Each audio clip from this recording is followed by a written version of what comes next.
Assalamualaikum warahmatullahi wabarakatuh. Nama saya Elfatika Melia, Prodi Hukum Ekonomi Syariah, Fakultas Syariah, ingin menyampaikan materi tentang Inkar As-Sunnah, mata pelajaran studi Al-Quran dan Hadis.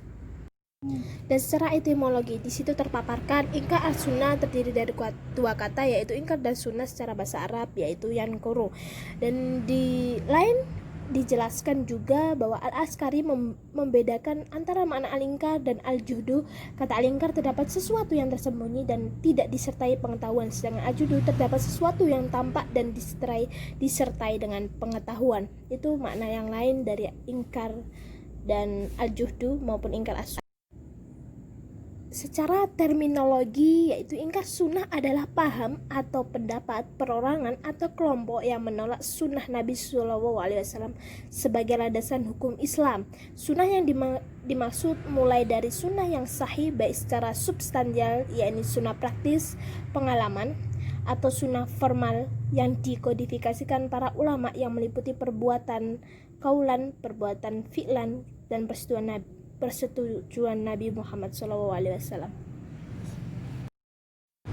Ada pendapat para ahli, yaitu Abu Zahra mengelompokkan 3 pengingkar as-sunnah, yaitu terdapat berhadapan dengan Asy-Syafi'i, yaitu golongan yang menolak seluruh sunnah Nabi SAW, golongan yang menolak sunnah kecuali bila sunnah memiliki kesamaan dengan petunjuk Al-Quran.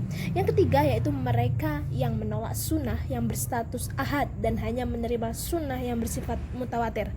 Namun ada juga tokoh-tokoh kelompok ingkar as-sunnah modern akhir abad ke-19 dan ke-20.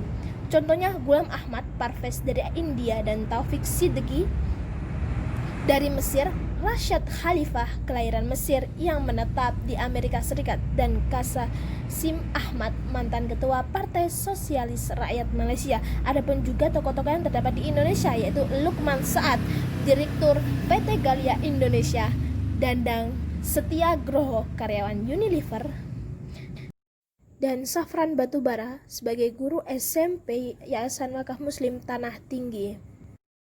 Dan Y terdapat argumentasi sebagai orang ingkar as-sunnah, yaitu argumentasi nakli, argumentasi akli, maupun respon ulama hadis lainnya. Sebab utama ingkar sunnah modern adalah akibat pengaruh kolonialisme yang semakin dahsyat pada awal ke-19 di dunia Islam. Adapun ayat-ayat yang dijadikan sebagai rujukan adalah surat An-Nisa ayat 87 dan Al-Jasiyah ayat 6. Dan sejak kapan ada ingkar as-sunnah? Ingkar sunnah sudah ada sejak pada masa sahabat, ketika Imran bin Husain sedang mengajarkan hadis. Seseorang menyelah untuk tidak perlu mengajarkannya, tetapi cukup dengan mengajarkan Al-Quran saja. Dan di mana diawali di Irak terdapat faktor-faktor yang menunjang timbulnya paham ingkar sunnah. Pada awal masa Abbasiyah 750 sampai 1258 Masehi, barulah muncul secara jelas sekelompok kecil umat Islam yang menolak sunnah sebagai salah satu sumber ajaran Islam. Contohnya juga ada di Indonesia, di Malaysia, dan belahan dunia lainnya.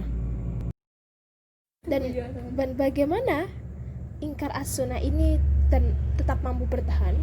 Sebenarnya faham ini muncul sebagai kelompok kecil. Dalam sejarah perkembangannya, manusia akan berspekulasi pada pikirannya dan akan terus membuat karya, sehingga pada generasi selanjutnya akan muncul para ingkar as-sunnah lainnya dan mampu bertahan dari zaman ke.